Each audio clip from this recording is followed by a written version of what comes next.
Welcome to PhD&D and welcome to Moving Forth, where we try to build a better 4th edition Dungeons & Dragons. This week's going to be a short video on monster tactics. Now, monster tactics are listed in the monster manuals. Usually there's going to be one set of tactics per type of monster, and that is how the monster approaches combat tactically. So, my biggest suggestion for 4th edition is use the monster tactics. They are there for a reason. These types of monsters they target these types of people. They target their strengths. They stay away from their weaknesses, their own strengths. They're going to fight. That's what I mean. They're going to fight to their own strengths, try to avoid their own weaknesses. That's what tactics are there for. So use monster tactics. Read over them ahead of time. So if you know that any monster is going to be in a game or play a role in a game, you need to know how they're going to fight. Best way to do that, find the list of monsters that are possible to end up in the session. Take a simple 3x5 note card, which I've started using for almost everything.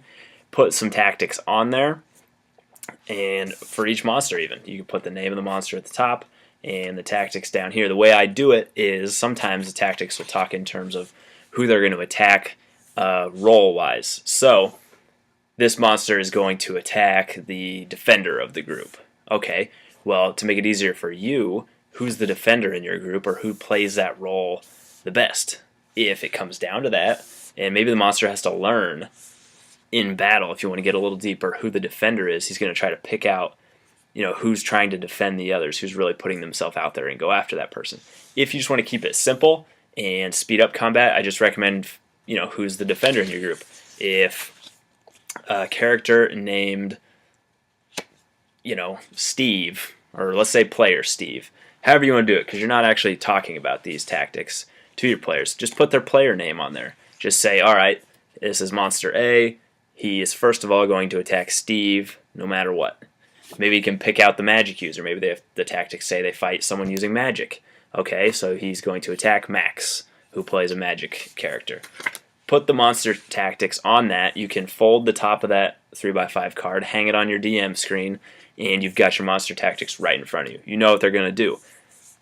This keeps things quick, number one. You don't have to sift through the big stat blocks and try to figure out who they're going to fight. Number two, glance at it, fight. Lost my train of thought there, sorry. Number one, speeds things up. Number two, keeps things plausible. That's what I was going to say. It keeps things consistent in the world. These monsters were designed to follow these tactics. Yes, you can change those things, but make sure they're following some type of tactics. They're not just a random mess of combat unless that is them, unless that's what they're for. So the next step is if you create a villain or you create an NPC or a monster yourself.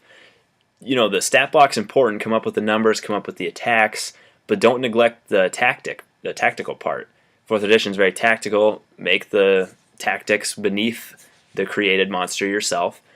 Put them on a 3x5 card, hang that on your DM screen, you've got them there. Like I said, that speeds up combat, it keeps things plausible and consistent, and it makes your job that much easier. You don't have to sift through the stat block.